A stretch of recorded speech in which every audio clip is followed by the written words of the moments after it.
we've got some more buttoning up to do on this thing, so let's jump right into it. What's up, y'all? Welcome back. If you're new here, welcome to the video, welcome to the channel. We do have a lot of buttoning up to do today, so I'd like to get to as much of it as we can. And so let's jump into it. Don't mind the construction next door if you can hear that. I'm not sure if you can or not, but we'll find out when we edit. Yeah, lots to do. Let's jump into it, see how much we can get done, and go from there. Okay, first things first. If you didn't catch the video where we installed the radiator, we didn't have the proper hardware to mount that fan on there. And so I ordered some stainless steel bolts from ProBolt. And so we got those in. So let's go ahead and mount the fan to the radiator, get that taken care of, and then we'll look at the wiring and all that. While we're under there, I did order some stainless steel hardware for like the frame rails that will hold these stainless little brackets that will hold the oil feed line, things like that. So we'll get those mounted on as well. So yeah, let me go grab the fan and we can get that thing on there. Okay, so we got the fan out for the radiator. Now this one is the OEM one, big bulky chongo here. Now this thing has 4 wires coming out of it. This has 2. I know we have to take this thing off. This is the like sensor that tells when like it's hot and the fan needs to come on, from what I understand. But how to wire this thing up is going to be a different story. Okay, so I went through my phone. I took a lot of videos as I was taking this car apart, and so I went back in there, found where I did the radiator stuff, and it does in fact, this third one on the side over here, right there, that one didn't even plug into anything. Looking inside of it as well, now that I'm diving into it, looking inside of it here, there's no plugs. So this one is useless, and so obviously the gray plug that's still in the harness on the car plugs into the big part right here, this big connector with the 3 prongs, and then the 2 prongs right here. This goes to the motor. So we'll cut this end off of this harness, and then we'll cut this end off of this harness, and then we will splice in this guy onto the new fan, and we should be powered up. Upon looking at this control motor and becoming aware that I have to use this, we'll have to zip tie it or fashion it to the new fan in some way. And we'll also have to do some quick restoration on this thing. It's a little bit corroded, a little bit rusty. We'll get some fresh direct to metal paint, and hopefully make this thing look nice and can get it mounted onto here good. That way it will work as it should, because I'm definitely not ordering a new one of these. I'm pretty sure they were like $300 or close to it. And this thing still works. Hopefully we'll plug it in, and if we do have issues with cooling or whatever, we can cross that bridge when we get there. But let's restore this a little bit and clean it up and make it look nice and new. Here goes nothing. Huzzah. Whew, okay, so I'm going to be honest with you. That took way longer than it should have. We got down to where I had to do this 2 times. And we got so far down that we could not have gone another attempt to to get this thing on there, because I was out of wire on the clip end. I had everything done. Everything was ready to go. It was perfect. And I was doing the heat shrink stuff, and apparently I got too close while I was trying to heat this end. And if you can see that, if it'll get on there, I mean, it started bubbling up and we burnt through both sets of wires. Not through, but I still just didn't want to use that. I mean, that's, you know, the housing has been compromised at that point, in my opinion. And I'm not an electrician, but I'm pretty sure that is not okay. So had to cut that out, and that was, you know, that was a big chunk of wire, but this was on the fan side. So luckily we got away with that. It wasn't on the connector side, but that took forever. Let's go ahead and mount this thing on. That was incredibly nerve-wracking. Let's just hope that this thing bolts on properly. I haven't even tested it. I've been working with this wiring and stuff, so I'm not even sure if this if these bolts work, which they should. They're like, if I did my adding right, which, you know, that's a good question in itself, we should be just fine. Let's bring this thing over. We'll slide it in right through here. Clears everything a little bit better on this side without the intake and all that jazz. And thank goodness those things thread in. So I'm pretty sure it doesn't get anywhere close to the radiator. Where's my light? Where's my light? Because I was worried about them being a little bit too long to go in there and they'd get against the radiator, but that, oh yeah, that's perfect. Let's go ahead and I'm gonna mount the rest of these bolts onto here, and this thing is good. Okay, I'm kind of done with electrical stuff for the time being. I want to move on to something else. We can put on this front center member right here with the engine mount and all that kind of stuff. Let's go under the car and mount that on there. I'm gonna slide under here real quick. Yeah. And we have our torque solution engine mount already mounted onto the center bar, so that should be easy to mount up in there. And then that will ultimately, this will take care of everything as far as engine mounting is concerned. I was gonna take this piece, it's brand new, but I was gonna take it and get it powder coated, but I think in the future I'm gonna change it to one of those STM ones, the super lightweight one. I'll probably change it to that at some point. So I figured I would just, instead of spending the money to have this thing powder coated, I would just wait and take care of it then. But we got all new hardware for everything going on under here as per usual. And this thing goes right there, and then the engine mounts right here. So yes, those do have blue marks on them, so those are good. Now I'm hoping this thing lines up, I mean the engine mount, hope it lines up properly. I'll probably have to tilt the engine and all that to get it just right, but it won't be that big a deal. The engine mount has to stay loose. It does have the asterisk in the service manual. So I got that thing loose so it can move around a little bit and I can adjust it on the fly, but also the engine has to go back this way, so it has to tilt this way. I can't remember if I said it that way the first time or not, but it definitely has to go back, and then we can put this engine mount right in there, hopefully. Here we go. Yeah, slide this thing up, engine mount up, and boom, in we go. Engine is now fully supported.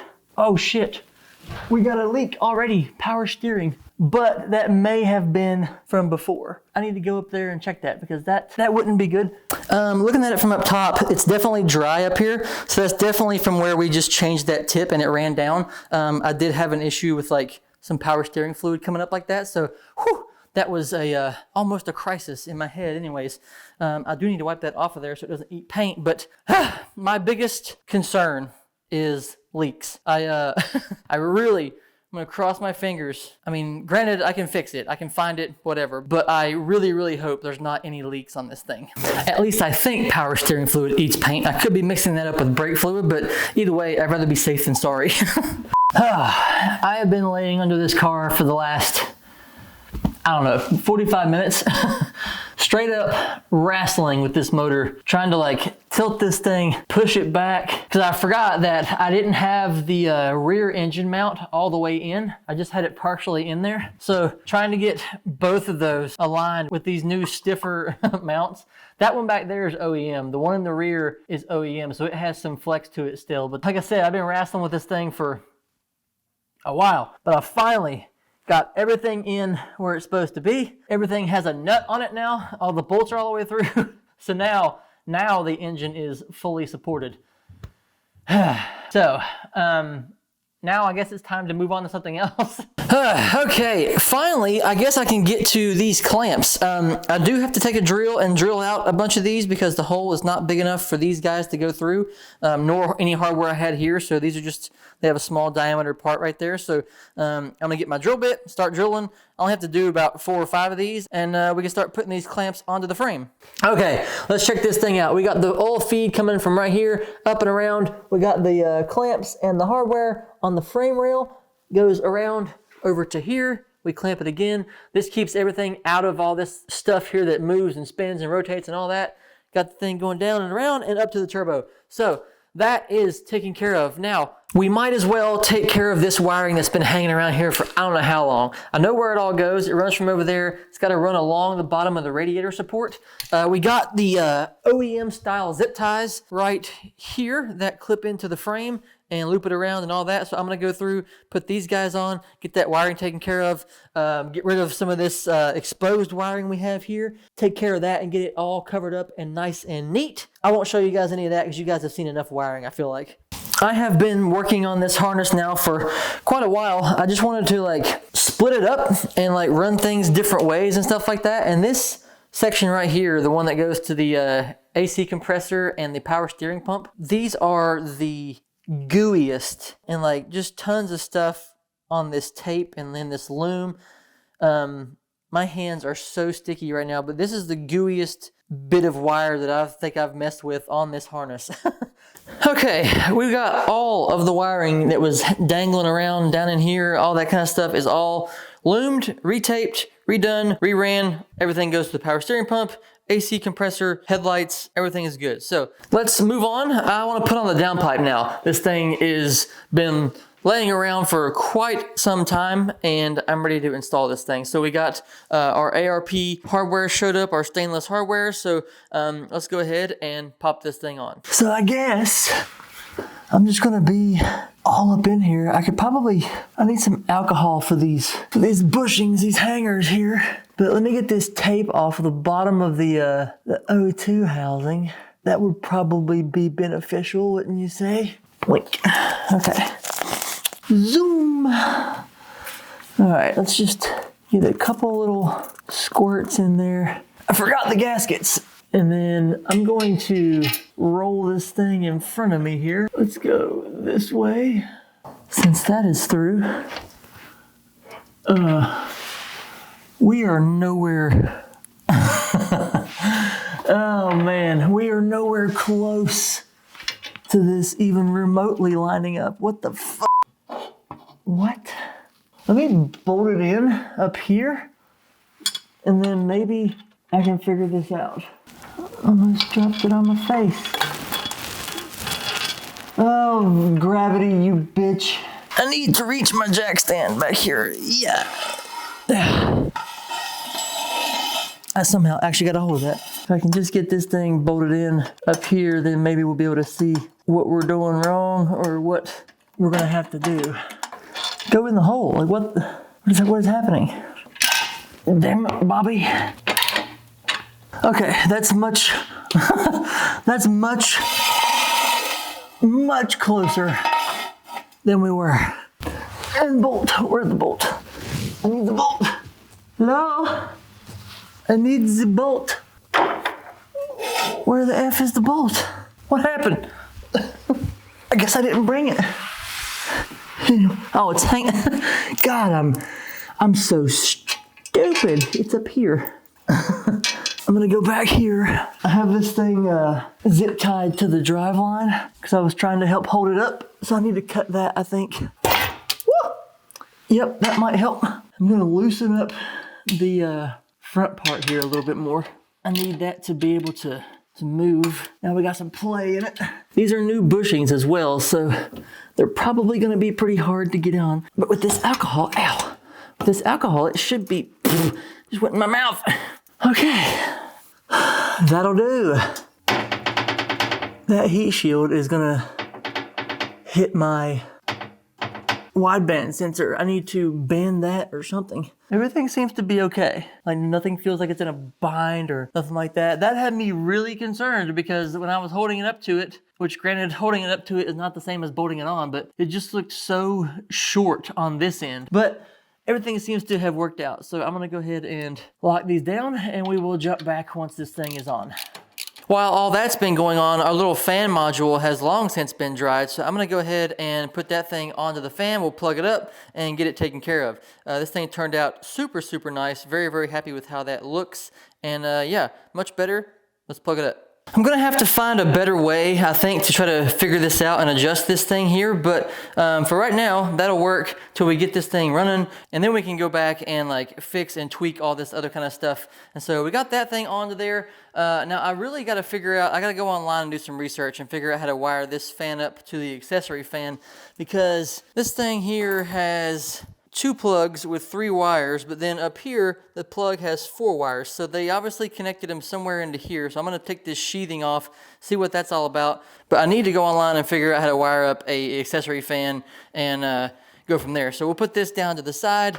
But along with some other parts that came, we got this little part for our short shifter. So I can go ahead and pop this thing on and the short shifter will be done.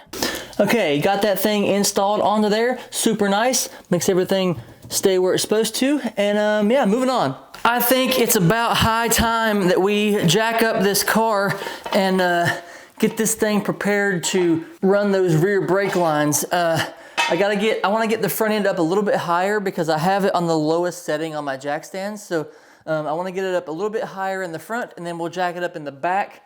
And that should give us enough space to be able to drop that tank down a little bit and get these OEM brake lines off of there, and we'll run and hook up our finishing lines, stainless steel brake kit. I don't know why, but it always sketches me out whenever I go to jack up the car. I don't know why, but it just really stresses me out. Okay, we got this thing several inches off the ground now. It's actually level because it's on all 4 jack stands and they're all set to the same height. So we should have plenty of space under there to get under there, mess around with that tank, mess around with those brake lines, and yeah, we should be good. I'm thinking I'm gonna just keep it up on these jack stands for a while until after the first start and everything. That way we can just put it in gear and let the hubs and stuff just turn, and we can go through it that way instead of having it on the ground and we can't really, I mean, we can drive it somewhere, but the first start and all that, the first run through, I kind of want to have it up in the air to be able to do that. So I think we'll leave it in the air for a little bit.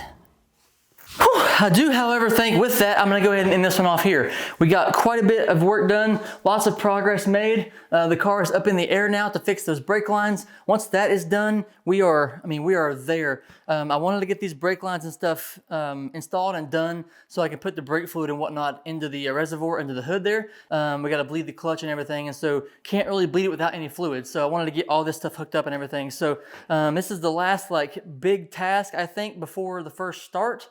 There is some wiring and whatnot to take care of as well, but other than that, man, we're close. So yeah, thanks for watching. I do appreciate it very much as always. Drop a comment down below. Let me know what you guys think, and I will see you in the next one. Bye.